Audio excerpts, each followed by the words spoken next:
Շնորհակալություն։ Ելույթով փորձելու եմ անդրադառնալ վերջին օրերին ազգային ժողովում հնչեցված մի շարք թեզերի եւ ելույթների։ Նախ հայկական շահի մասին։ Անցնող օրերին, երբ որ իմ դաշնակցական ընկերները կամ ընդդիմության ներկայացուցիչները այս ամբիոնից խոսում էին հայկական շահի մասին, իշխանության որոշ պատգամավորներ շատ հետևողական, մեղադրական տոնով հարցադրում են հնչեցնում, թե ինչու չեք ասում Հայաստանի Հանրապետության շահ եւ օգտագործում եք հայկական շահ։ Առաջին տպավորությամբ ԿՊ-ն իր ձեռագրին բնորոշ տպավորությունը, որ փորձում է ստեղել եւս գտնել հակադրություն, հակասություն, պառակտում, բայց իրականության մեջ հարցը ունի շատ խորքային արմատներ։ Հարցը հետևյալն է. Հայաստանի Հանրապետությունը, եթե չպետք է առաջնորդվի հայկական շահով, ինչով պետք է առաջնորդվի։ Հայաստանի Հանրապետության եւ հայկական շահը դրանք փող լրացնող, միմյանց հետ կենսական նշանակությամբ փող կապակցված եւ նույնական շահերն են։ Եվ լավ իմացեք, երբ որ Հայաստանի Հանրապետությունից հանում եք հայկական շահը, դա այլևս հայկական պետություն չի։ Հետևաբար, այո, Հայաստանի Հանրապետությունը պետք է առաջնորդվի հայկական շահերով եւ համայն հայության շահերով։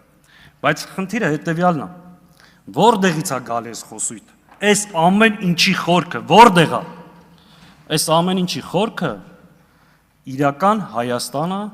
կամ այսպես կոչված 4-րդ հանրապետության մոդելն է։ Ինչ եք ասում դուք։ Դուք ասում եք, որ մենք պետք է ունենանք նոր սահմանադրություն եւ այդ սահմանադրության տերը պետք է լինի Հայաստանի Հանրապետության քաղաքացին։ Մտներիդ մեջ ունենալով դա հիմնադիրնել հավանաբար դուք եք, բայց ամբողջ խնդրը նա է, որ 4-րդ հանրապետության հիմնադիրը դուք չեք։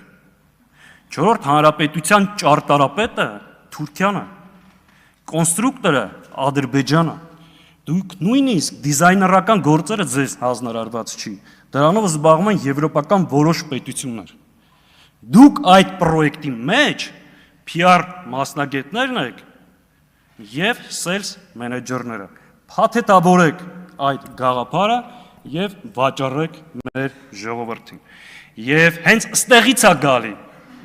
ձեր վերաբերմունքը հայկական հարցերին, Սփյուռքին, Հայդատին, ազգային կազմակերպություններին եւ հայկական շահով առաջնորդող մարդկանց։ Սփյուռքի մասին ինչ եք դուք առաջարկում։ Դուք ասում եք, որ մենք տեր ենք բացառապես Հայաստանի Հանրապետության քաղաքացիություն ունեցող անձանց հետ։ Այս վերջին փոփոխություններով դուք նաև հրաժարվում եք Հայաստանի քաղաքացի, բայց ոչ Հայաստանում ապրող մարդկանցից։ Այդ ճանապարհով եք գնում։ Բայց ինչ ենք ասում մենք։ Մենք ասում ենք, որ Հայաստանը համայն հայ ժողովրդի հայրենիքն է եւ պետությունը։ Սփյուռքում ապրող ցանկացած հայ Հայաստանի նկատմամբ ունի եւ իրավունքներ եւ պարտականություններ։ Սփյուռքը Հայաստանի կենսունակության աղբյուրն է, իսկ Հայաստանը Սփյուռքին։ Եվ անկախ պետականության բացակայության պայմաններում, այո, Սփյուռքը հայկական շահերը կազմակերպել եւ առաջ է գնացել։ Սփյուռքը հայ ժողովրդի դժբախտության արդյունքում է ձևավորվել, բայց Սփյուռքը ռազմավարական ներուժ է Հայաստանի Հանրապետությունը զարգացնելու, բարգավաճելու եւ իր նպատակին հասցնելու համար։ Հետևաբար Սփյուռքի հետ խնդրեմ ունեն մեր հարևան երկրները։ Հայդատի մասին։ Հետևողականորեն թիրախավորում եք, եւ դա նորմալ է, այլ բան չենք էլ սպասում։ Ինչ է արել Հայդատը այս տարիների ընթացքում։ Անկախ պետականության բացակայության պայմաններում առաջ է մղել հայկական շահը ամբողջ աշխարհում։ Մենք երբեք չենք ասում, որ Սփյուռքը դա դաշնակցությունն է, եւ ով Սփյուռքը հայ է դաշնակցական է, բայց ասում ենք ուզեք թե չուզեք, հայկական իրականության մեջ Դաշնակցությունը միակ քաղաքական կազմակերպությունն է, որ ամբողջ աշխարհում ունի ազդեցություն եւ անկախ պետականության բացակայության պայմաններում պահպանել է հայ ժողովրդի ինքնությունը, կառուցելով դպրոցներ, մշակութային օջախներ եւ նորից եմ կրկնում, պաշտպանելով մեր դատը եւ այն առաջ տանելով։ Իսկ Հայաստանի Հանրապետության գոյության պայմաններում հայ դատը զբաղվել է Հայաստանի եւ Արցախի Հանրապետության հզորացման աշխատանքներով։ Երբ որ հայ դատը Ամերիկայի Սենատում կանխարգելում է 907 բանաձևը Ամերիկային ռազմական օգնության հասցնելու, երբ որ Կանադայում արգելում է բայրակթարներին մատակարարվող արտադրության դետալներ, դա շատ ծանր է տանում Թուրքիան եւ Ադրբեջանը։ Դուք ինչ եք ծանր տանում հայ դատի գործունեության արդյունքը։ Պարզա թե ինչ։ Այդ եմ ասում։ Երբ մենք խոսում ենք հայկական շահերի պաշտպանությունից, դուք ասում եք, սա կույր ատելություն է, հակաթուրքականություն է։ Մենք կույր ատելություն չունենք Թուրքիայի նկատմամբ։ Մենք կուրացած չենք ատելությունից, բայց դուք կուրացած եք Թուրքիայի նկատմամբ վախից։ Եվ ձեր Թուրքիայի Ադրբեջանի պահանջները հետևողական իրականացնելու համար փորձում եք մեզ պիտակավորել։ Երբ որ մենք ասում ենք Թուրքիայի եւ Ադրբեջանի պահանջները պետք չի հետևողականորեն իրականացնել, դուք ասում եք ի՞նչ է, Թուրքիան ինչ ասում է պետք է հակառակը անենք, եթե ասում է ծխելը վտանգավոր է, ուրեմն պետք է ծխենք, չէ։ Մենք չենք ասում հակառակը արեք։ Մենք ասում ենք Թուրքիան ինչ որ ասում է, դա մի արեք։ Երբ որ ասում է մի հրաժարվեք անկախության հռչակագրից, ուրեմն մի հրաժարվեք։ Երբ որ ասում է Արցախը Ադրբեջանը եւ վերջ, դա պետք չի կրկնել։ Երբ որ ասում է մի ուրացեք ցեղասպանությունը, պետք չի գալ այդ ճանապարհով գնալ։ Երբ որ ասում են սփյուռքը սպառնալիք է, պետք չի այդ խոսույթը բերել ստեղ։ Հետևաբար հրաժարվեք հետևողականորեն կատարելու այդ պահանջները։ Արտաքին քաղաքականության մասին։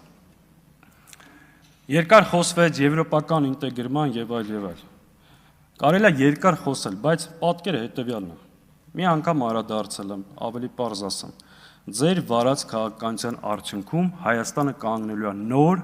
ավելի ծանր մարտահրավերների առջև։ Ձեր վարած քաղաքականության արդյունքում Հայաստանը դուրս է մնալու հապկից, բայց երբեք ՆԱՏՕ-ի անդամ չի դառնալու։ Ձեր վարած քաղաքականության արդյունքում Հայաստանը դուրս է մնալու ԵԱՏՄ-ից, բայց Եվրոմիության անդամ չի դառնալու։ Դուք եք դա հաստատում, դուք եք ասում, որ մոտ ապագայում այդ հեռանկարը չկա։ Իսկ եթե այդ հեռանկարը չկա, այս իրավիճակում երկիրը տանել նոր, ավելի ծանր արկածախնդրության, սա բերելու է անվտանգային եւ տնտեսական նոր խնդիրներ եւ այս գլխից ասեմ, չգաք այս ամբյոնին կանգնեք, ասեք նախկիններն են մեղավոր։ Չգաք ասեք ռուսներն են մեղավոր, մեկը կելնի արցախահայերը,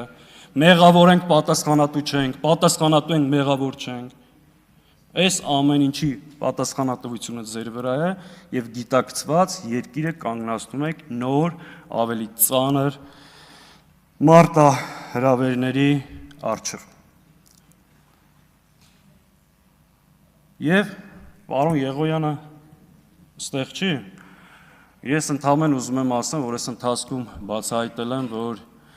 ինքը դալիճում գտնվող ամենաազնիվ եւ մոլորված հակադաշնակցականն է եւ խորտ կտամ, որ տիկին Մայրիա Կարապետյանի կամ եթե պարոն Ռուբինյանը ժամանակ ունենա իր մոտ որոշ շրջան դասընթացներ անցնի։ Շնորհակալ։ Էդգար Ղազարյան